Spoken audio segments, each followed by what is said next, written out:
बहुत साल पहले की बात है। सुंदरबन के दक्षिण की ओर एक विशाल समुद्र था।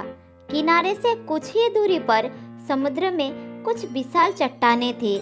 उस चट्टानों पर सारस का एक परिवार रहते थे।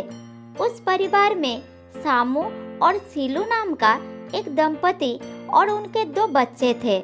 बच्चों में से एक का नाम था चिंटू और दूसरे का नाम था मिंटू।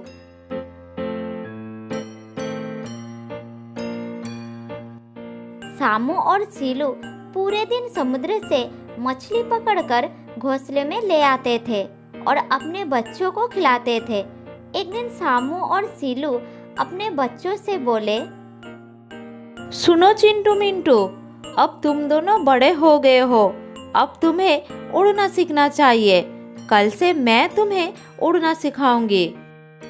हाँ बच्चों, तुम दोनों कब तक हम पर निर्भर रहोगे? अब तुम दोनों सचमुच बड़े हो गए हो। तुम्हें उड़ने के साथ साथ मछली पकड़ना भी सीखना होगा। ये सुनकर दोनों बच्चे बहुत खुश थे कि कल वो उड़ना सीखेंगे। इस खुशी के कारण उस रात उनकी आंखों में नींद नहीं आई।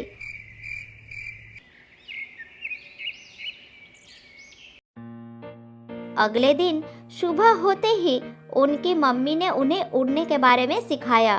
उसने दोनों बच्चों को समुद्र के बीच एक छोटे और ऊंचे पत्थर पर खड़ा किया और फिर बोली, तो बच्चों, अब तुम इस पत्थर से नीचे कूदो और जैसे ही तुम इस पत्थर से कूदोगे तो तुम अपने पंख खोल लेना और ऊपर उड़ने की कोशिश करना। डरने की कोई बात नहीं, तुम कर सकते हो।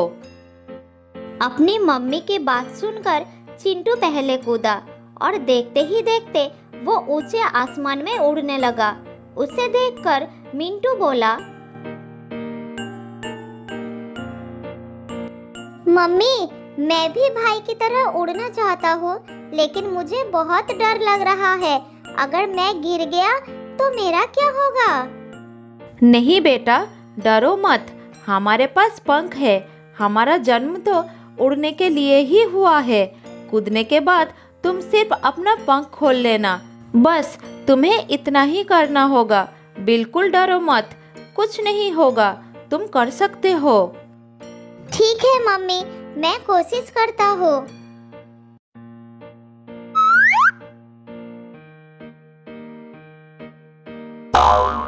ये कहकर मिंटू पत्थर से कूदा, लेकिन वो सही समय पंख ना खुलने के कारण सीधा नीचे गिर गया और रोने लगा।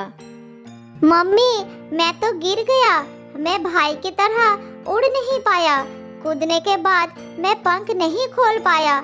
मुझे लगता है मैं कभी उड़ नहीं पाऊंगा। फिर मिंटू को रोते देखकर सीलू ने उसे समझाते हुए कहा, बेटा, इतनी जल्दी हार मत मानो और दोबारा कोशिश करो। तुम्हें जरूर सफलता मिलेगी। कोशिश नहीं करोगे तो तुम कभी नहीं सीख पाओगे। मम्मी की बात सुनकर उसने फिर से कोशिश की, लेकिन वो इस बार भी गिर गया। इस तरह उसने कई बार उड़ने की कोशिश की, लेकिन वो उड़ ही नहीं पाया। असल में मिंटू एक बार भी सही समय पर अपना पंख खोल नहीं पाया, इसलिए वो असफल हो रहा था। इस तरह बार बार असफलता के कारण वो मन ही मन सोचता है कि वो अब कभी उड़ नहीं पाएगा, जिससे उसके मन में उड़ने का डर पैदा हो जाता है और उसके खाने का इंतजाम उसके पापा, मम्मी और भाई को ही करना पड़ता है। एक दिन उसके पापा उसके पास आए और कहे, बेटा पिंटू, ऐसे कब तक हम पर निर्भर रहोगे? तुम उड़ना क्यों नहीं सीखते? अब तुम बहुत बड़े हो गए हो। ऐसे कब तक चलेगा? पापा, मैं क्या करूं? मैं बहुत कोशिश करता हूँ, लेकिन उड़ ही नहीं पाता।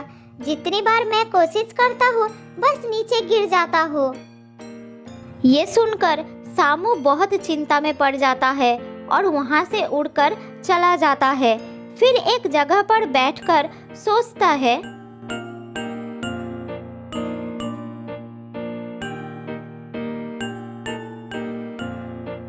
नहीं नहीं, ऐसे नहीं चल सकता, मुझे कुछ न कुछ करना ही होगा। ये सोचकर वो अपने पत्नी सीलू और चिंटू को पास बुलाया और कहा, मैं तुम दोनों से एक जरूरी बात करना चाहता हूँ। अब हम लोग उस चट्टान पर नहीं रहेंगे, अब से हम इस चट्टान पर रहेंगे। लेकिन क्यों? वो जगह तो बहुत अच्छा है, बहुत समय से हम वहाँ रह रहे हैं। इसके अलावा हमारा छोटा बेटा मिंटू, वो कैसे इस चट्टान पर आएगा? वो तो अभी तक उड़ना सीख नहीं पाया। हाँ पापा, वो तो अपना भोजन भी नहीं ला पाता, वो तो पूरी तरह से हमारे ऊपर निर्भर है। तुम दोनों सही बोल रहे हो, लेकिन वो कब तक इस तरह की जिंदगी जीता रहेगा? उसको आत्मनिर्भर बनना ही होगा। अब हम उसके साथ नहीं रहेंगे और उसको हम में से कोई मछली पकड़कर नहीं देगा। जब उसे भूख लगेगा वो खुद उड़ने की कोशिश करेगा। सामू की बात सुनकर उनको अच्छा तो नहीं लगा, लेकिन ऐसा करना भी जरूरी था। इसीलिए रात को जब मिंटू सो गया तो वो तीनों चुपचाप वहां से दूसरी चट्टान पर चले जाते हैं।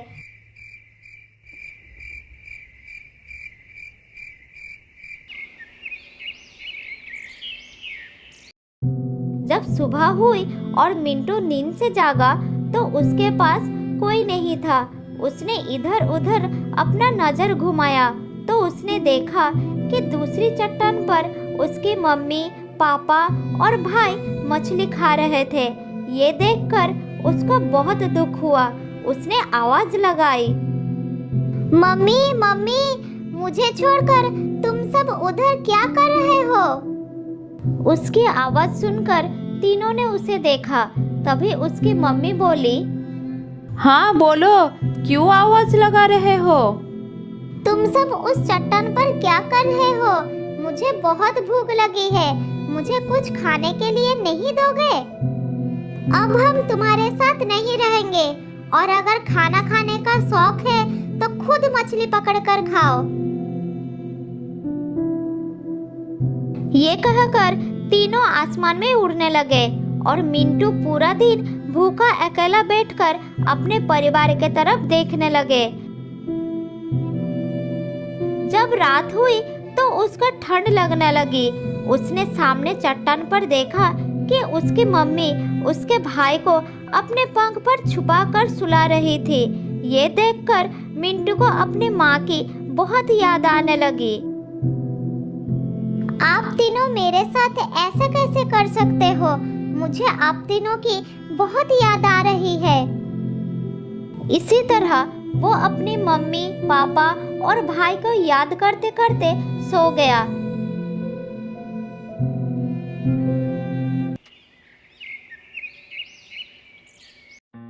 लेकिन सुबह जब वो उठा तो उसका भाई चिंटू उसके पास खड़ा था और वो एक मछली लेकर आया था। फिर चिंटू उससे बोला, ये लो खाना, मैं तुम्हारे लिए लाया हूँ।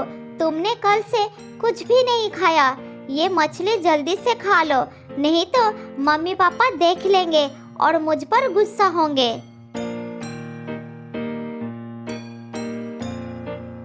ये कहकर उसका भाई चला गया और मिंटू मछली खाने लगा। वो मछली खा ही रहा था, तब उसे एक अजीब सा आवाज सुनाई दिया। उसने पीछे मुड़कर देखा कि एक काले रंग का बड़ा सा सांप बैठा है। मिंटू सांप को देखकर घबरा गया और चिल्लाने लगा, मम्मी मम्मी, पापा मुझे बचाओ, भाई भाई तुम कहाँ हो? यहाँ एक बड़ा सा सांप है, इस सांप से मुझे रक्षा करो। उसकी आवाज सुनकर उसका परिवार सामने वाले चट्टान से देखने लगे। उन तीनों की नजर उस सांप पर पड़ी तो सीलू और चिंटू ने जैसे ही उड़ने के लिए अपने पंख फैलाए, तब उसके पापा ने कहा, रुको, तुम दोनों उसके मदद करने नहीं जाओगे। इस मुसीबत का सामना उसे खुद करने दो। ये सुनकर दोनों रुक गए। इधर दूसरी चट्टान पर सांप धीरे धीरे मिंटू के तरफ आ रहा था। फिर सांप ने मिंटू से कहा, आज बहुत दिनों के बाद इतना अच्छा भोजन मिला है। आज मैं तुम्हें खाऊंगा, कोई नहीं बचा पाएगा तुम्हें। नहीं नहीं सांप भाई, मुझे छोड़ दो, मैंने तुम्हारा क्या बिगाड़ा है। सांप उसका कोई बात नहीं सुना, धीरे धीरे उसके तरफ बढ़ने लगा और मिंटू भी पीछे जाने लगा। इस तरह वो पहाड़ के किनारे पर आ गया।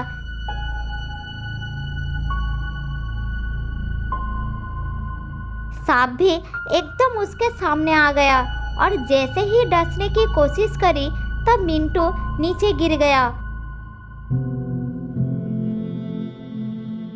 और उसने डर के कारण अपनी आंखें बंद कर ली।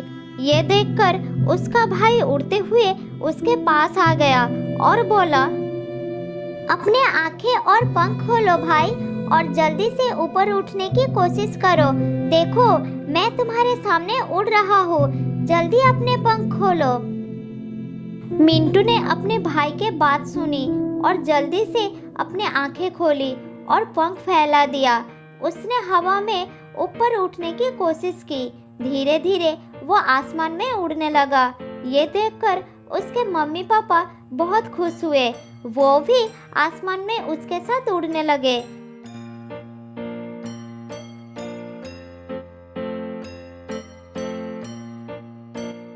थोड़ी देर बाद सामू उस सांप के पास गए और उससे कहने लगे, तुम्हारा बहुत बहुत धन्यवाद, तुमने मेरे बेटे को उड़ना सिखा दिया। भला पक्षियों को कोई उड़ना सिखा सकता है? मैंने तो बस तुम्हारा बेटे का डर निकाला है। ये सब बातें दोनों बच्चे और उनकी मम्मी भी सुन रही थी। वो सभी उस चट्टान पर आए और बोले, क्या तुम दोनों एक दूसरे को जानते हो? हाँ, ये सब मेरा बहुत अच्छा दोस्त है। मैंने इससे हमारे बच्चे के डर के बारे में सारी बात बताई और ये हमारी मदद करने के लिए तैयार हो गया। ये बात सुनकर सभी बहुत खुश हुए।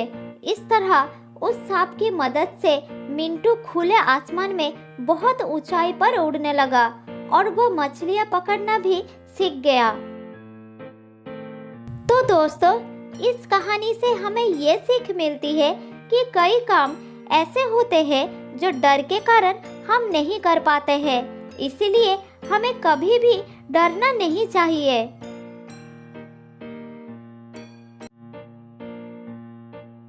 बहुत समय पहले की बात है। एक घने जंगल में एक शेर अपने परिवार के साथ रहता था। उसका नाम था शेर खान। उस परिवार में शेर की पत्नी शेरनी और उसका बेटा शेरू रहता था। शेर खान अपने बेटे से बहुत प्यार करता था। वो अपने बेटे को जीवन की कई महत्वपूर्ण बात सिखाता था। शेर खान जब शिकार पर जाता था तब वो अपने बेटे शेरू को भी साथ ले जाता था। उससे जब भी समय मिलता वो शेरू को जंगल के नियम, शासन और आत्मरक्षा की बहुत सारा कहानी सुनाता था। शेर खान कई वर्षों से उस जंगल में राज कर रहा था। समय के साथ अब वो काफी बूढ़ा हो गया था। शेर खान अब समझ गया कि उसका अंतिम समय आ गया है। फिर एक दिन वो अपने बेटे को पास बुलाया और कहा, बेटा शेरू, आज मैं तुम्हें कुछ सलाह दे रहा हूँ। तुम इसे हमेशा याद रखना। ये बात आगे चलकर तुम्हारा बहुत काम आएगा।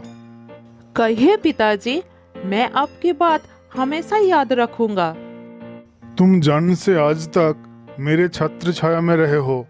तुम्हें मैंने कभी भी किसी प्रकार की परेशानी नहीं आने दी। लेकिन बेटा, मैं तो हमेशा जीवित नहीं रहूंगा। मेरे जाने के बाद तुम्हें अपना रक्षा खुद करना है। नहीं पिताजी, आप मुझे छोड़कर कहाँ जाएंगे? मैं तो अभी भी बहुत छोटा हूँ, मैं कैसे संभालूंगा? आप मत जाइए पिताजी। नहीं बेटा, कोई भी हमेशा के लिए जीवित नहीं रहता। हर किसी को एक दिन इस दुनिया से जाना पड़ता है। तुम अपनी माँ के पास रहोगे, हमेशा अपनी माँ की बात मानोगे। और सुनो, इस जंगल में तुम्हें कई प्रकार के जानवर मिलेंगे, पर याद रखना, तुम उन सभी जीवों से ज्यादा ताकतवर हो। कभी भी किसी से मत डरना, सिवाय इंसान के। इंसान? वो कौन सा जानवर है पिताजी? क्या वो बहुत खतरनाक है? हाँ बेटा, इंसान। कोशिश करना कि तुम्हारा कभी इंसान से सामना ना हो, वो बहुत ही खतरनाक होता है। मेरी बात सदैव याद रखना।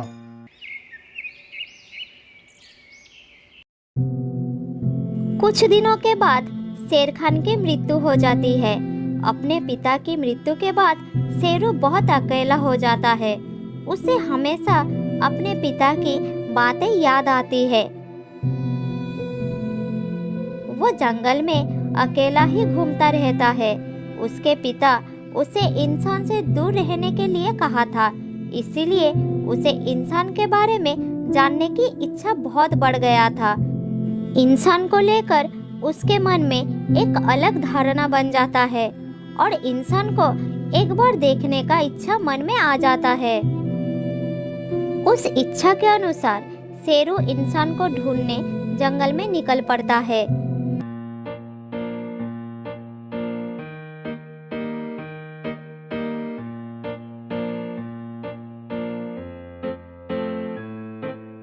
जंगल में घूमते घूमते उसे एक सफेद रंग का जानवर दिखाई देता है। शेरू सोचता है कि यही इंसान होगा। फिर वो उसके पास जाता है और कहता है,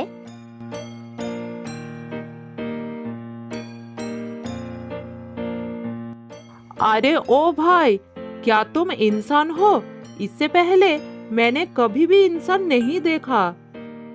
शेरू के बात सुनकर घोड़ा जवाब देता है, नहीं भाई नहीं, मैं इंसान नहीं हूँ, मैं तो एक घोड़ा हूँ।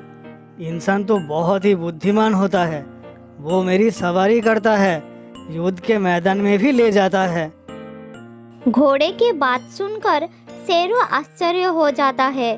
फिर वो घोड़े से पूछता है, क्या कहा तुमने? इंसान तुम्हारी सवारी करता है? क्या इतना ताकतवर है वो? और नहीं तो क्या, मैं तो उसके सामने कुछ भी नहीं हूँ। बहुत बुद्धिमान होता है इंसान। तुम बहुत छोटे हो, तुम उससे दूर ही रहना। घोड़े का जवाब सुनकर शेरू आगे बढ़ता है। वो सोचता है कि इंसान जरूर कोई ताकतवर जानवर होगा, नहीं तो इतना बड़ा घोड़े का कोई सवारी कर सकता है। ये सब सोचते सोचते वो चलता रहता है। कुछ दूर जाने के बाद उसे एक बैल दिखाई देता है। उसे देखकर शेरू को लगता है कि यही इंसान होगा। फिर वो उसके पास जाता है और उसे पूछता है,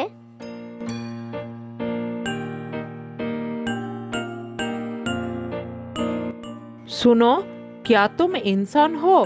इससे पहले मैंने कभी भी इंसान नहीं देखा। बैल पहले तो शेर के बच्चे को देखकर डर जाता है, लेकिन उसका सवाल सुनने के बाद वो उसे जवाब देता है, नहीं नहीं, मैं इंसान नहीं हूँ, मैं तो एक बैल हूँ, बैल। क्या तुमने कभी इंसान देखा है? कैसा दिखता है वो? हाँ हाँ, देखा है ना। इंसान तो बहुत ही बुद्धिमान होता है। वो तो मुझे अपने काम के लिए इस्तेमाल करता है और मुझ पर सवार होकर एक जगह से दूसरी जगह पर ले जाता है। मुझे खेतों में भी काम करवाता है। क्या वो बहुत शक्तिशाली है? हाँ, शक्तिशाली तो है ही, लेकिन उसके बुद्धि के आगे कोई भी जानवर टिक नहीं पाता है।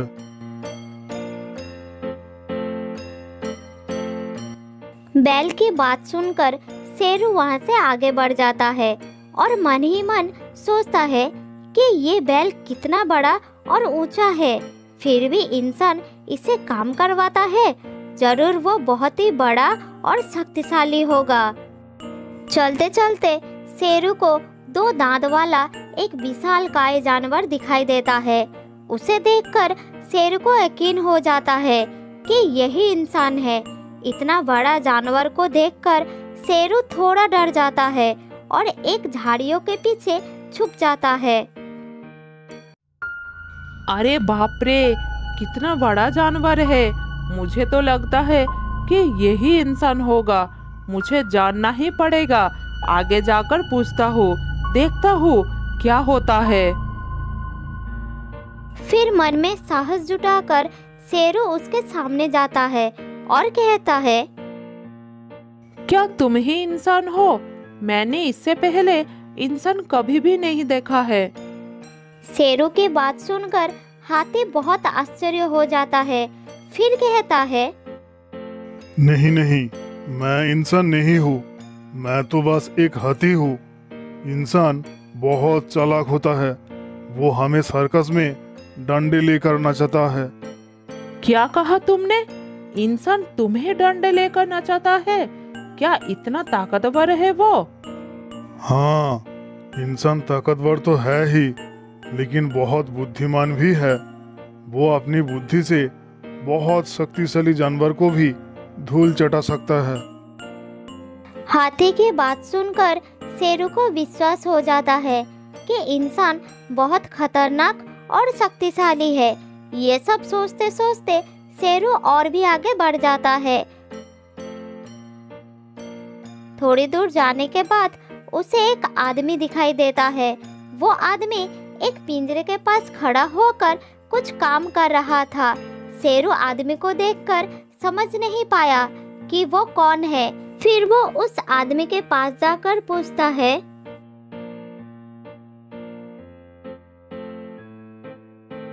क्या तुमने कभी इंसान देखा है? कैसा दिखता है वो? अरे भाई, क्या बात कर रहे हो?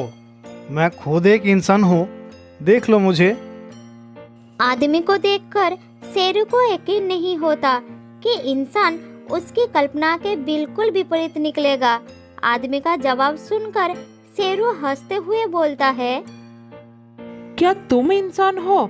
मुझे तो लगा था कि इंसान बहुत ही खतरनाक होगा, लेकिन तुम्हें तो मैं अभी मारकर खा जाऊंगा।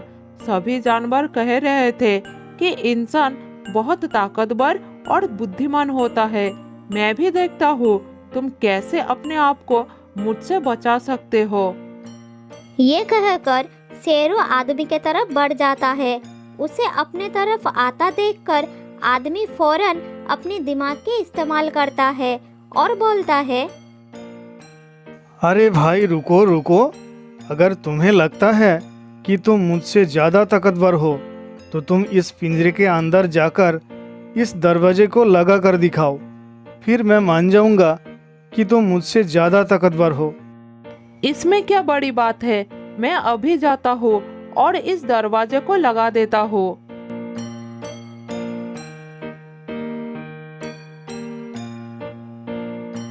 ये कहकर शेरू पिंजरे के अंदर जाता है और दरवाजा झट से नीचे उतार देता है। तब आदमी तुरंत जाकर दरवाजे का ताला लगा देता है और शेरू पिंजरे के अंदर बंद हो जाता है। शेरू बाहर निकलने का कोशिश करता है लेकिन निकल नहीं पाता।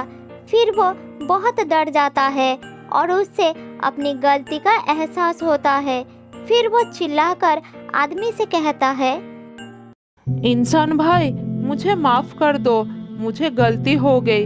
असल में बहुत सारा जानवरों ने मुझसे कहा था कि इंसान बहुत ताकतवर और बुद्धिमान होता है, इसीलिए मैंने अपने मन में इंसान को लेकर एक अलग चित्र बना के रखा था।